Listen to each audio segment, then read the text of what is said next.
when we've seen players come over in the past, there has been like kind of a slow degradation of individual ability by coming to North America and having kind of a lackluster practice environment. Now it's too early to see that yet, because obviously these players are still riding the high of like a very intense practice environment in Korea. You guys did a Korean boot camp prior to the LCS. What are your ideas for how to stop the slide of being in North America throughout the year for players that are at the level that Prince and Vikla are currently playing at?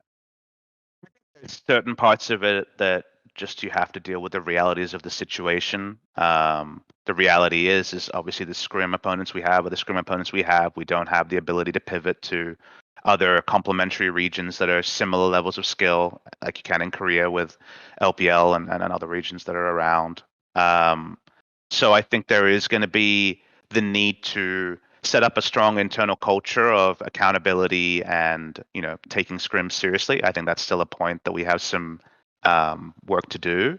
And then having, again, this cultural mix of people between the West and the East, and fully getting through that and setting ourselves up for a bootcamp mentality. Like, the thing that takes FlyQuest over the hump, if we do qualify for an MSI, to actually performing at a tournament like MSI or Worlds, is the ability to hit a Korean bootcamp or a pre-MSI bootcamp of 2 weeks and understand the world meta and level ourselves up with better competition fast. And I think some teams have gone internationally and done that very, very well. Traditionally, Cloud9 obviously has been kind of the biggest benefactors of doing something like play-ins or getting the most out of a bootcamp. And then, TSM 2020 at Worlds would probably be like the worst example of really atrophying when under that different level of pressure. And that's not a pressure we can simulate in North America. It's just not the reality of the scenario here. So even again, we're skipping steps and assuming that everything comes together, but setting up a culture of accountability and everybody on the team being able to understand their role that can kind of be flexible to higher and lower levels of competition is a work in progress that we're already thinking about. By the way, that's why I'm also so hyped for MSI, because if you think about the way MSI goes, as long as people can just avoid the smaller regions and you can just get into the playoffs, the double elim factor means no matter what your result there is, the same lineup can go to Worlds. You could have like 2 best of 5s against Asian teams. You could have a best of 5 against Europe. You could have so much experience that was impossible to get before. Because remember, the old format meant it was always like China, Korea, except that one time CLG got Flash Wolves, helped them out, and they got that finals. It meant you only ever got the 1BO5, and that was just the champion of the region. So the difference now for the NA teams could be huge, I think, when we come to Worlds. I mean, MSI was just a bit of a Mickey Mouse tournament. Like, nobody was hyped about it. GMs and people. Basically, just Korea versus China. Who's better, right? I mean, yes, effectively. But what I mean is like people when they qualified weren't hyped to go. You know, like that's like they're like, oh, now I don't have a break and there's this tournament and like, what will I really take from it? It's going to be like multiple patches removed from summer and the break after the tournament to summer. Even if you crater out in groups or quarterfinals is very short. There just wasn't a lot going for it. And I think when you get there, also, there's going to be limited scrim opponents usually, unless you're in Korea and the teams are still practicing in the off season. So there's just like, there was so many asterisks that everyone wasn't super hyped about. And now the format is so much more robust. And I imagine there'll be ERL and other teams over in London, or in, Europe, to compete against. Like, this should be a very vibrant, very exciting tournament to be a part of. So suddenly, doubling the seeds doesn't seem like it's going to change much. But with that and also the format being reinforced, I think teams are now looking at it and aspiring to go. I mean, I've already said, but I think it will be considered the best tournament of the year. Yeah, I think given the format, it's going to be probably the most exciting, and it's nice that we're actually going to see some meaningful competition, not only between more Asian teams, but we get to see probably a lot more competition between North America and Europe, which is just exciting for everybody to watch. I also think, part of the reason when we go back to leveling teams up for Worlds, I think part of the reason NA fared so poorly at Worlds this year was because the tournament was in NA and there wasn't time this year for teams to go to Asia to boot camp. So what ends up happening is all of the Asian teams just sit around in Asia, LPL and LCK teams all scrim each other, right? And then they come to NA a week before, and then the NA teams have just been sitting around NA, the EU teams have just been sitting around Europe, and the Western teams just get absolutely dunked on. It is so much better for foreign teams when Worlds is in Asia, because you can go there in advance to practice and actually catch up a little bit prior to the tournament starting. One of the perversion is a strong word to use, but it's like one of the things that's so clear 13 years into this, circuit is that the more that you are globally restricted from competing against the best teams, the faster you have to catch up. So if you lose that 2-week boot camp, in Korea or against the teams that are in the tournament, and it becomes, I think we had like 5 days of low ping games. Like we tried to scrim from LA to Mexico with the play-in teams, and that there were like connection issues. One day it was like 70 ping, the next day it was 200, so we couldn't play. Mithy talked about this extensively in the past a lot, and it's something that I think fans roll their eyes at, which is fair enough to some degree. The truth is like I look at the LEC format, right? And 2 teams crater out, and it's, if they were believing in their guys, they do have 3 weeks to send them over to Korea right now to train up before spring season starts. And those sort of opportunities where, with money, which obviously North America has always had and used for different means, you can go out and do a Korea boot camp or do a boot camp in general and get a different practice environment and get ahead. With the way the schedule was, that's not even possible. And money doesn't impact that. It's just about scheduling and time and things like that. So finding ways to get access to the best competition is something you always want. So I think it's a fair shake to say that being removed kind of softened the advantage of having this theoretical home field advantage in North America, where I don't think the home scrims field were advantage worse. is relevant. Yeah. I don't think it's relevant because typically I just don't see. First off, all the fans were LPL fans in North America, as we learned at some of these venues, right? So there wasn't. It really was an LPL home field advantage in many ways, not for NA teams. And the NA teams were all, eliminated so quickly that those fans were, not relevant to the bracket results, right?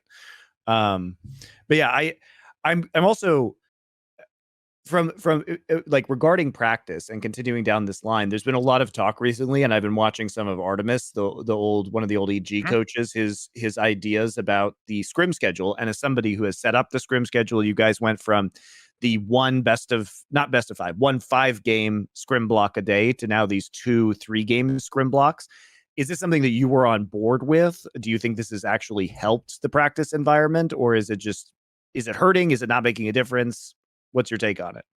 Yeah, I mean, it's something that has been a refrain for a couple of years because people are always looking for just a more convenient reason for kind of regional lack of competition. And I think that it was to me because the answer is just there aren't as many teams to practice against, and the solo queue is there aren't as many people playing the game, so it's harder to get good practice. Why do we have to find all of these other reasons? Because that's so empty and defeatist, right? When you're in North America, yeah, they're unfixable. So like you're right, but like, are you going to have self-respect or the ability to speak out if you just the solution is to like sit there and try to just re-examine how you kind of like one hand clapping solve the scrim problem and things? Like you need something, right? Like everyone needs an outlet, and the current outlet is scrim schedule. Because look, there are trade-offs with doing 5 games in a row versus doing 2 blocks. Like when you go to Korea and scrim in Korea, as we were a month ago, I guess 2 months ago, the 2-block system feels great because you play 3 games. It's 4:30 p.m. and then you're in Seoul. So your options are: do I want to go out to some walkable, delicious food? Korean solo queue is going to have a lower queue time by a lot compared to North American solo queue. solo queue is vibrant there till 4 a.m. So a lot of the Korean pros, you guys will, if you do time kind of like conversion, especially when T1 was streaming very publicly on Twitch, like they're playing till 3 a.m., 4 a.m. I forget what the cutoff time is, one of those two. And so they'll play first block, out of bed kind of scenario, and then nap for a couple of hours. Like there's a lot of compelling uses of like a 2.5 hour break. I think in North America, when it's 3:30, 4 p.m., your options of how to valuably use that time are more limited, and people will suggest things who are outside of teams, and there's like always partial validity to them, like, oh, you could use your academy team for this and that, but those schedules aren't even complementary. Like academy is playing when LCS, like stage games when LCS is either on break or first day back and things like that. It's not like their schedules are aligned. Actually, one of the things I asked Riot a few years ago was to sack academy viewership so that academy could be like on a similar time scale and actually be available as a training partner, and not even every org set up their academy team to solve that goal.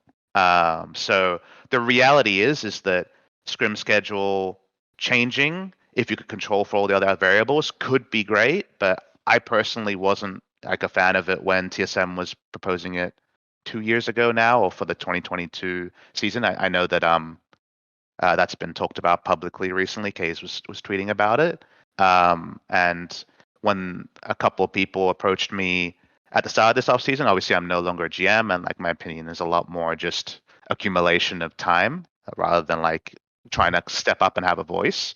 I was like, sure, it's fine to try, and if it works, it works, but it's not set up to succeed in North America like it is in Korea. So I had healthy skepticism that kind of having this longer day was actually going to solve for the things that it says it's going to solve for. I've got a couple of things I want to chuck out there. So I'll be the person you just spoke about who's an outsider who just throws something out there. Maybe it doesn't work or it's just not feasible, but you just have an idea because I don't have to live it through. Do I have to make it happen? It's not logistics I have to worry about. There's two obvious things I would do.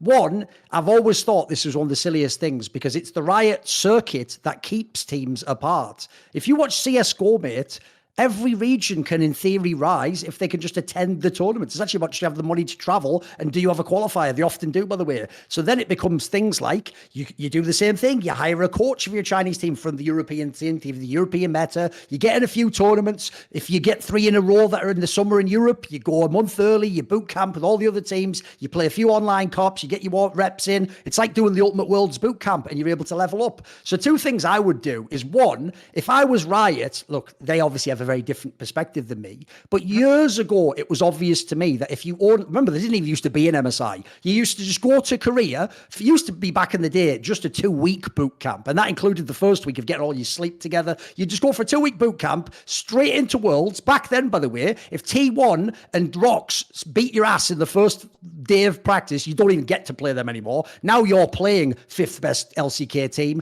teams from VCS. You know, your practice isn't even the dream practice you want. We didn't have Korean coaches as often back then. You didn't have the you didn't have the connection of like, hey, come on guys, give me a scrim block here, throw me a bone. So one, if I was Riot, if I actually cared specifically about LCS and LEC being better, I would have designed the yearly calendar to just have some more open sections where you could do regular boot camps. Every 2 months you could go for a week. Every 3 months you could go for a week. Well, I'd do that because that's an obvious way to sort of like give you you can sort of maintain, and you see where the meta's at. You can test yourself. You can go back home and go. And then the other one is this, and I'll let you can see what you like about them. The other one is this. When I hear all these stories and I watch the documentaries, those reality series people do about their teams, people are still doing the VOD review with the whole team in the room of the game we just played, and it's us or it's our next opponent.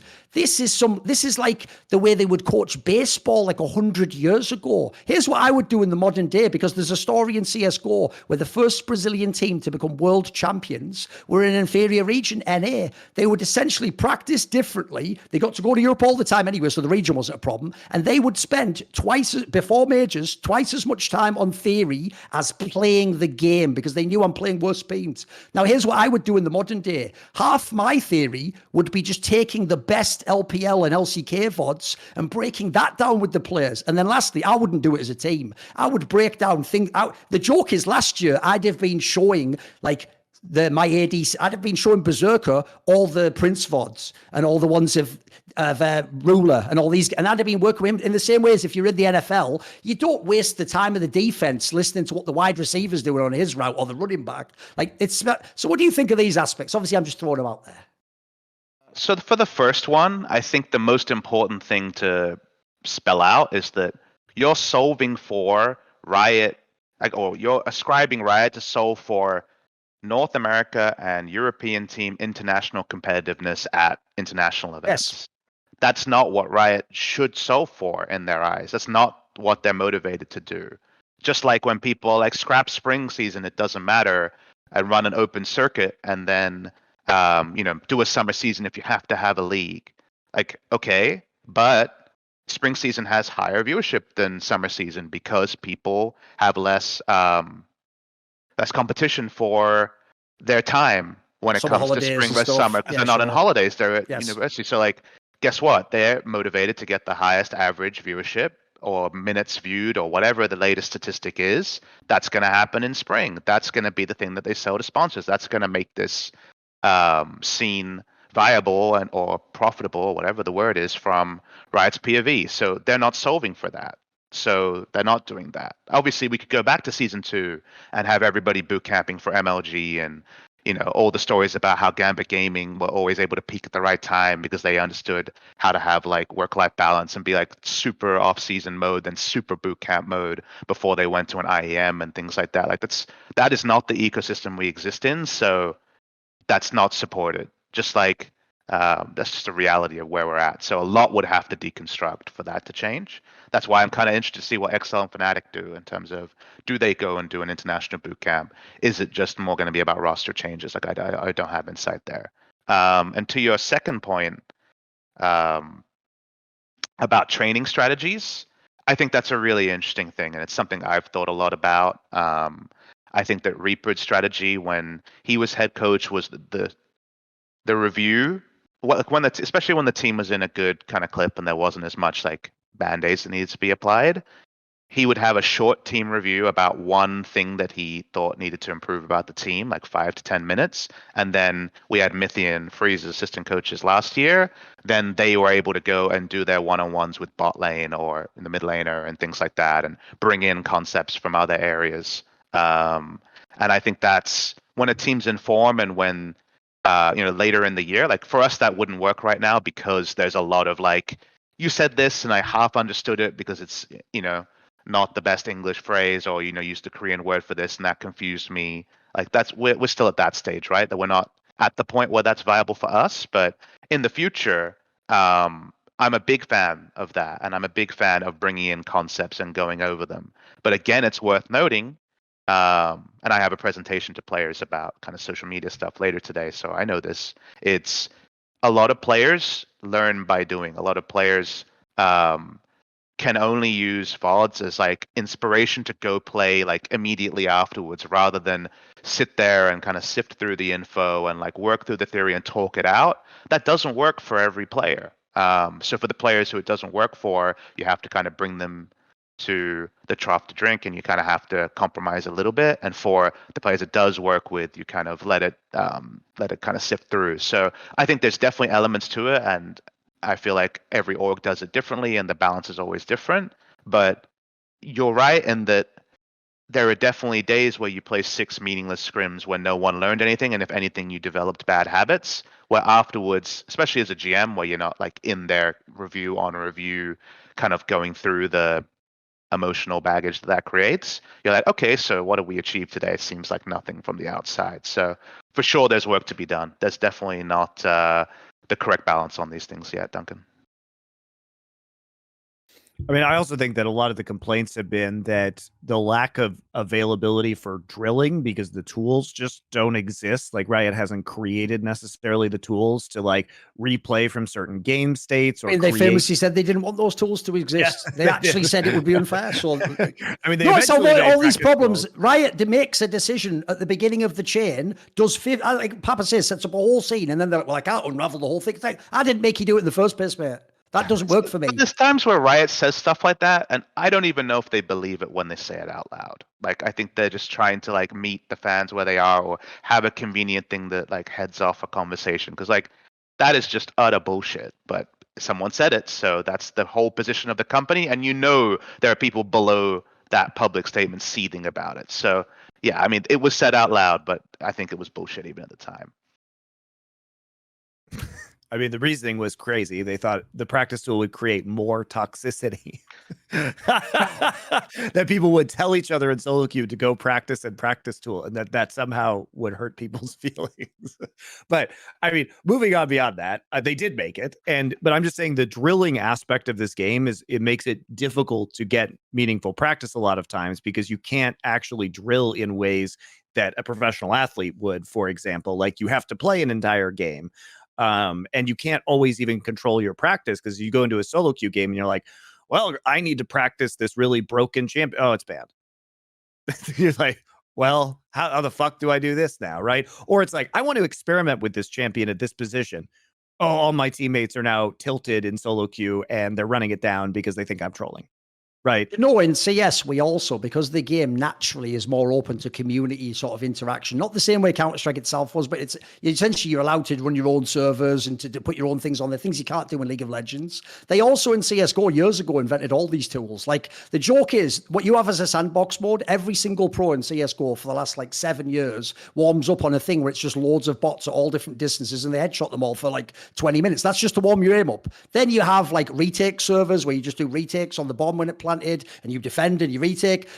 Back in the day, it was shortly lived, but my agent even had a company that briefly was going called Boomio, where they invented a thing where it would even put you in 2 spots where you'd take certain duels on a map in Counter-Strike, and there was like 10 of these variations on a map, and it would just generate you through these particular cycles. So you take turns taking each of the fights you would take in a game against an opponent in the same spot. So like, these concepts, there are ways to actually sort of like make a sort, like we're saying, to streamline the practice, to practice exactly what you want specifically. I mean, you'll know this from, if you know StarCraft. Like, in StarCraft, every single Zerg player played that map where you had, I forget the names of the things now, but if everyone knows the Zerg air unit, what was that called? The one that fired the like little missiles down, and then the anti-air was the one that would fly into it, the Scourge, and blow it up. Scourge and the Mutalisk.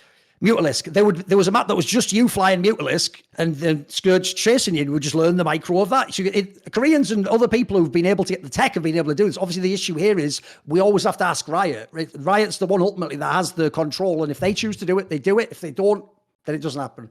So the funny thing about what you're saying is something that just kind of came together in my brain as you were talking, is that, when it comes to like warming up skill shots and things, sandbox mode does that. Like, that's what the players are doing on stage before they play. But the biggest thing that's lost is like Baron setups or Baron turns and things like that, right? Like, they're impossible. So like, I was trying to think, races, there's a bunch of things you could do. Sure, right? Exactly. Like those things, like so hard to simulate. Like, you'd have to do like crazy things where you had like 40 PCs, more, I guess 80 PCs in a room, and then like got them all to that point, and then like got past Lever Buster, pause the game, or got past Lever Buster somehow, and then like swap seats. Like, yes, that's a thing that could happen. We said it out loud, but like, it's like comical to make it happen.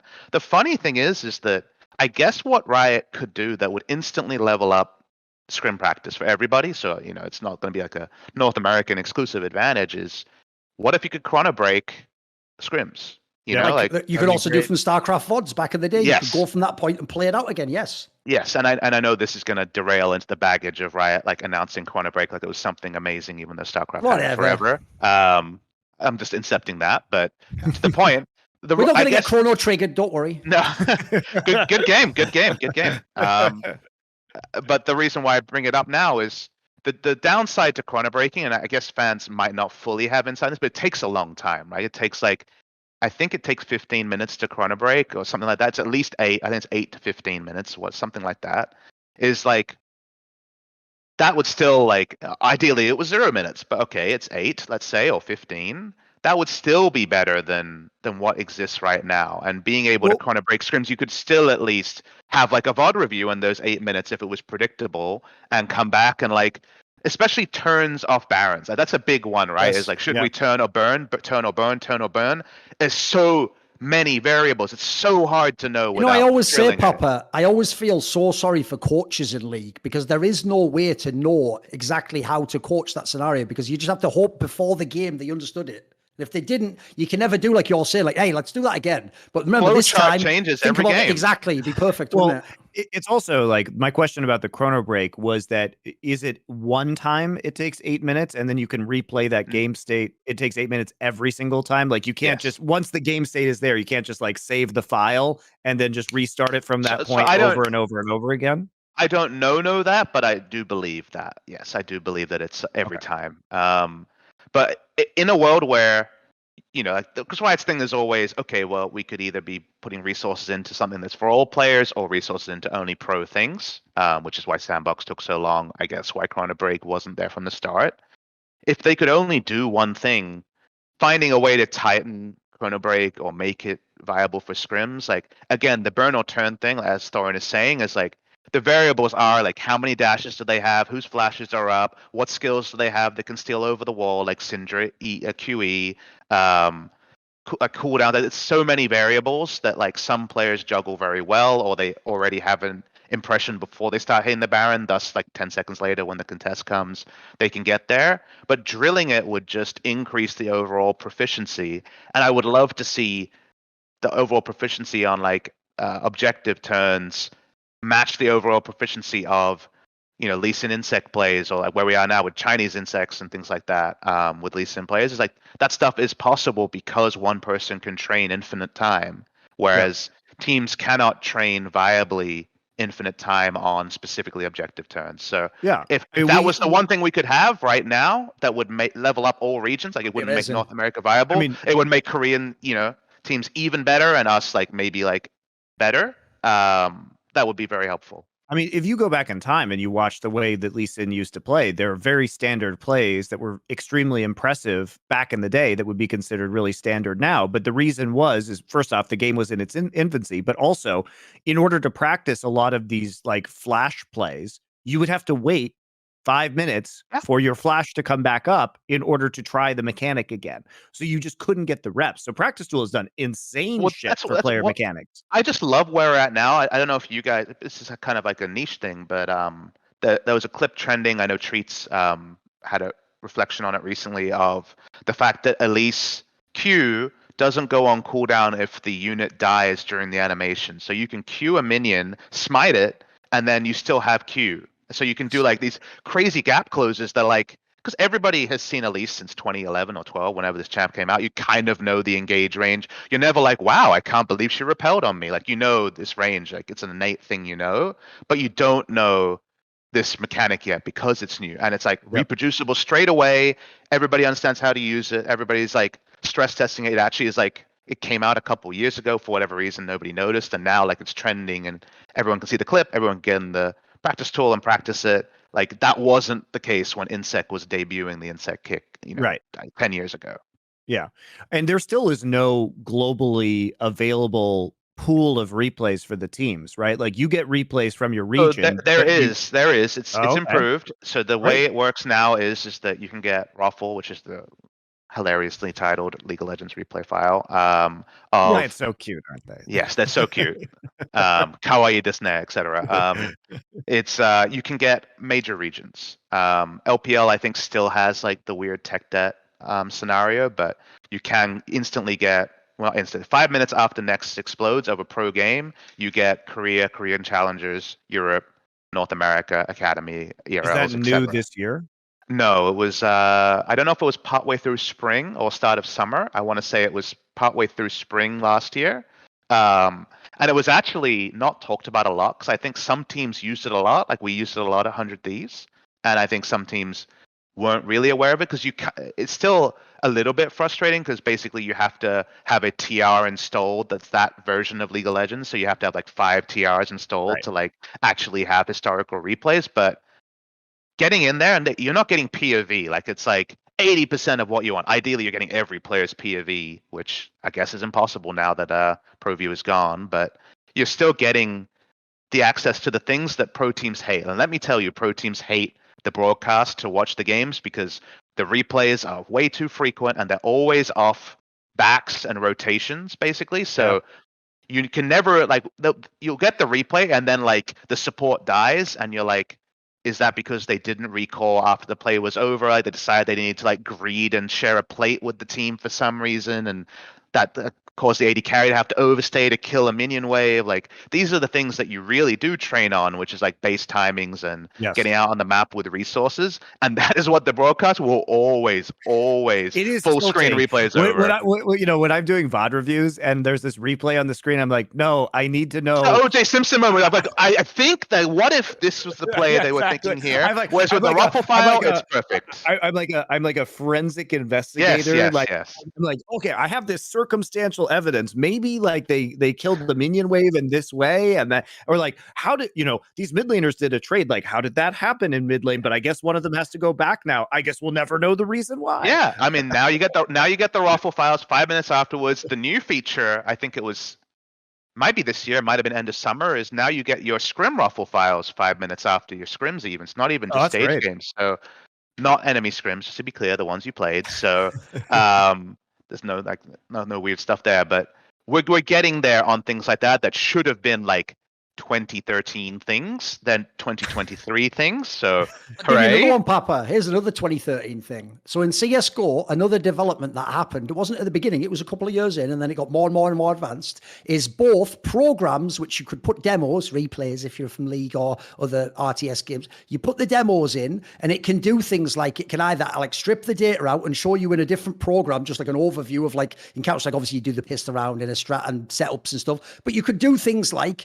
you could see in the League one, obviously you'd want to know like jungler's pathing, what routes does he take. If you put in the idea is with these apps, you can put in 100 demos and just find out, right, 99% of the time, here's the type of pistols they want to do. Yep. You can you can put in stats and find heat map data for every possible situation. Look, you can ask you're making me jealous now. Yeah, this guy's here and this guy's here and the other one has twice as much health, but he's elevated. He gets 47% of the time he gets the kill. Yeah, all that stuff. It was the same in Overwatch League actually, because Blizzard made their own engine for the game, and so even in season 1 of Overwatch League, they would give replays to the team, and teams would just data mine the replay files and pull out all this information. I mean, you're tilting me, Thorin, because my dream, because obviously I've always been trying to push for amateur teams and identifying talents from solo queue very young and things like that, is if I could like, you can get replay files of basically every solo queue game being played like above Diamond 1 or something. That's this thing you could actually pull if you would, but there's no ability to do what you would want. Like, for example, I'm like, all right, need the next stud AD carry. I want the best young AD carry on the ladder. You would want to have the ability to put it into a program that could model like the auto attack range of the AD carry, and then make sure that they're like attack moving perfectly and like they're always at maximum auto attack range and respecting the enemy's auto attack range and things like that. Like they'll always be kiting and auto attacking perfectly. You just crap in like, thousands of replays and it comes back and it's like, this guy's spacing is the best, because spacing, I believe, is the most important strength of an AD carry, is to always be auto attacking, and denying the enemy's auto attack is like a very, very simple way of explaining it. But that doesn't exist, and it's like I investigated like how many programmers. Send that clip to Reckless. How many programmers would I have to pay how much to like create this sort of model? And it was like 4 or 5 full stack developers for a year to even consider how you would do it. And I'm just never mind. What's so crazy is like, obviously, the whole MOBA genre came out of my first game that I was in esports, which is Warcraft 3, right? And at the fundamental level, Warcraft 3 and RTS replays, and even MOBA replays, because it was played on an RTS engine, are not actually that difficult to create or to parse. They were tiny back in the day. Because here's what an RTS replay is, guys. It is a timeline, and in that timeline, there are XY coordinates on the screen for where your mouse is. And then on that timeline, it records every XY coordinate of a mouse click and then a button press, right? So you can actually recreate the entire perspective of a player within Warcraft 3 or StarCraft or an RTS, which should be very easily possible within League of Legends as well. There are more players, but at the end of the day, when you look at a replay, it is basically the game replaying the actions of the player on a timeline is what the obvious joke here is But just like in Warcraft 3, if you want to unlock the best tech, you have to macro up and pick the right tech tree. And obviously Riot just has a bunch of grunts still in the village, isn't it, Monte? They haven't leveled up, have they? So, how do you They're come not up with this yet. crap, Sorry, Thorin? listen, it took 10 years. I had 10 years to get ready. Jesus all Christ. good. He hasn't stopped talking in 10 years. Something peon something. I got it. Great. There you go, exactly. But it is wild because like coming from this game where in 2002 we had perfectly functional replays, and then I'm here 20 years later in a game that is the same basically, and we can't even have these replays available publicly is crazy. I'm sad that you guys are not molding about the quality of like tower defense games in 2023 as compared to like Burbanog tower defense as a Warcraft 3 mod, because like all the best mods, all the best tower defense were paid. Exactly, they were awesome back then. So why are we not talking about that? Where's Footman Frenzy? Footman Frenzy, sure. Burbanog was better, but sure. Oh, someone mentioned Wintermall in chat. That was a good one. That was too. a great one. But I mean, like these games were amazing, and this actually goes to a different point. So I'm going to go super boomer here and yellow clouds. You ready? Suits you. Continue. I am going to say this, which is that all of the current like esports and popular game genres were developed as mods of other games, and it fucking blows that we don't have sandbox modes of current popular games for the most part, because that is where the genesis of great esports have come from, the community and grassroots development. If you think about it, right? You know, we saw video on this topic. Yeah, I do them MOBAs. all. Oh yeah, you did this? I mean, for example, Overwatch comes out of TF2, which was a Valve game. Then you have, like, obviously League of Legends came out of Dota All-Stars, which was Blizzard. And then the joke is, this is the joke, and this is the reason that conclusion I came to at the end. This is why they all locked the games. Because the joke is they naively thought, but my rival took what could have been my property, but they didn't realize collectively all of them, Valve, Riot, and Blizzard, all did get a big game at least out of it. So they actually, it's short-term thinking, by the way. Classic LCS problem. Short-term thinking of like, but if I give it away, but actually if you share, I don't want to sound like Jesus here or something, you can receive back more later that you can't possibly. So the point is, if you open it up, yeah, you don't know what someone will do with it, but you might also benefit. Maybe you come and take a Valve thing later on. So that's why I think in the modern day, they don't open the SDKs and let people mod. It's even that the genre, the latest big gaming genre is Battle Royale. That also came out of the founder of H1Z1 or whatever, doing right? an Arma 3 mod. Right. So like basically Arma 2, I think. Yeah, sure, whatever. But Counter-Strike came out of Quake. If people don't know it, every single one came from a different company, yes. So I mean, all of the current popular even not, fuck the games, the genres, the tactical shooter genre, the MOBA genre, the battle royale genre, all of these came out of mods. All of them. I don't know if you guys were around for. Were either of you playing Dota when it was like new? Yes, but the thing is, the joke is, Papa, I actually was one of the people. It's like what Richard said about League. I did just tell people, this is never going to be big. Because the reason why, if you remember, is because it was just a fun mod that was way easier to play than Warcraft 3.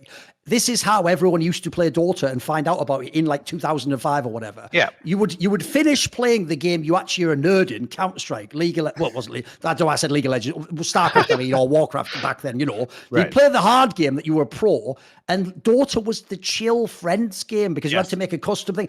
So what happened is a friend would just drag you in and you'd play it, and people like me from games like TAC FPS would be like, this is crap, why am I controlling this one guy? Like, and why is he AFK? And I played it back in the day, but I thought it was shit at the time, actually. Or not. So it was actually my college game. So 2005 is when I started university, so I was 18 at the time, and we had a good LAN setup, but the internet setup wasn't great at that time. It was ISDN or something like that. Just when you were in Australia? I was in Australia, correct. And so I was at a residential college, and our residential college game was Dota 1. And so what I can tell you from that time, because I played Dota 1 like 2005, probably through 2006, I played it for like a year and a half or 2 years maybe, is that I was I was reading forums and kind of keeping up as much as I could, is that Blizzard had a really hard time working out what to do with Dota's success, because it quickly became like the supreme mod. Like people were playing it and playing it. It seemed to be trending more than Warcraft 3 Ladder at the time. That was just my perspective. There was even a famous stat, I think, behind the scenes, Papa, that at one point in time, the stats said, wow, Warcraft 3 is so alive. And the joke was like Dota. 80% of the games where people played Dota. Yeah, and so that was the joke. So if you guys, the easiest thing to pull back on now, I guess, to tell is eventually they did a like Hall of Fame for mods, and Dota was the first one that they celebrated. But before that, it was already trending really hard at the time because it was having this really hard like, this is so big, and like you say, it's like kind of like gussing up our numbers or cannibalizing our numbers depending on what they want to portray, and we don't own it. Like, what can we do about it? Like, it was kind of a begrudging recognition of it when they got to it. And then obviously Valve and Riot have had billions of dollars of success from this thing that Blizzard could have found a way to have. Like, Blizzard could have controlled the market on it somehow and bungled it to the point where it ended up being an offshoot. And then we can get into like Pendragon and and forums being closed and things. That's way too boomer for everybody here. Yeah. But all I mean is like, I remember going through that and seeing kind of like the schadenfreude that Blizzard was going through, trying to work out how to like incorporate it. And then here we are now. But to your point, you're right. Everything is an evolution. Like Counter-Strike was obviously a thing, but my game was like Action Quake 2 and things like that. That's and what Counter-Strike came out of, yeah. Yeah. So I remember playing those games and like bandaging myself and thinking of how realistic and cool it was. And here we are with like the forerunners of those games we played, I don't know, better part of 20 years ago, now being the preeminent titles. Yes. I'm just sad that we don't have, tools and sandboxes to create the next, kind of generation of games. At least in, now it's kind of the domain of B tier titles where you can actually do these mods. It's not the AAA games like it used to be that allow you to this have is why, Monty, if you go back in time, the most infamous one I'll do for Papa's sake for the old lore is that one time when Froggen like did that comment on Reddit, like sort of like he was toxic in solo queue, and then when people called him out on Reddit, he just sort of basically said, in so many words, sort of like, fuck you, I was busy practicing. And he had the most downvoted comment ever in the history of Reddit at the time, like minus 2,000 or something. Because back then, of the fans, like now, they would all be like, hell, he's toxic, this pro. And the joke is, Froggen was right, maybe he expressed it wrong. I used to say when I would come from the other game, like, this, to practice, you have to just load up a game, play a game with 9 randoms, and just hope you get like valuable like moments. And if someone does troll you, an actual pro, that's it. And even worse, in your game, when they told me this, mate, my brain almost exploded.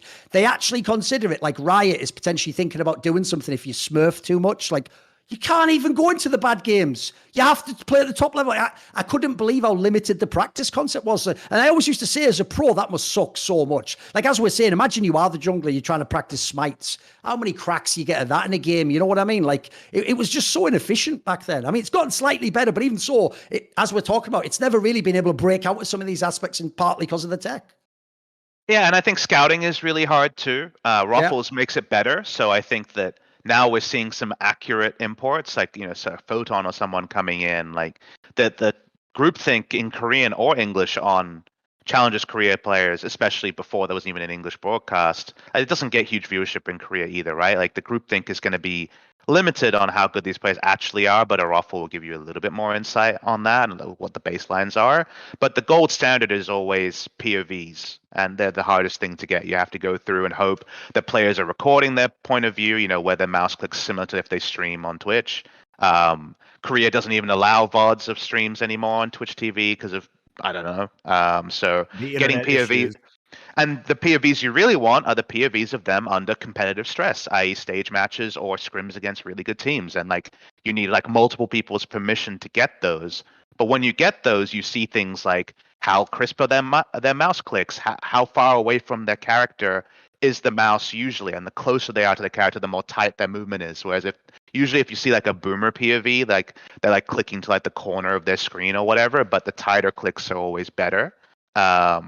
These are sort of things we were using at 100 Thieves to scout for our academy and amateur players.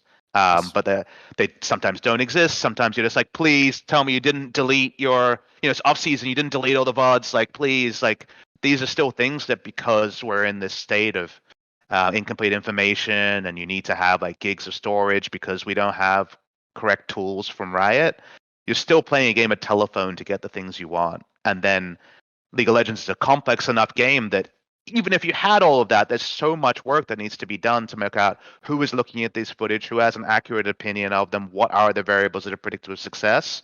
So every time we get something, which in this case is like Raffle files actually being available for more players to more teams, the floor goes up. It's never as much as it should or needs to, but it goes up. So That's you take the mere morsels when you're a starving man, I guess is how it goes. Here's the shit joke for you. They should have named the file name extension based on the region that it's played in. So maybe maybe Europe's the funny region with banners. That could be the Roffle one. You could have like Giga Chad for China or something. You could do all these. And then the joke is, obviously, LMFAO would be the LCS one. Because when I think of the LCS, I think of Party Rock is in the house tonight. Everybody just have a good time. Oh, I knew you would hit the reference there correctly. It's all That's right. a good one. That's a good one. You know what, Papa?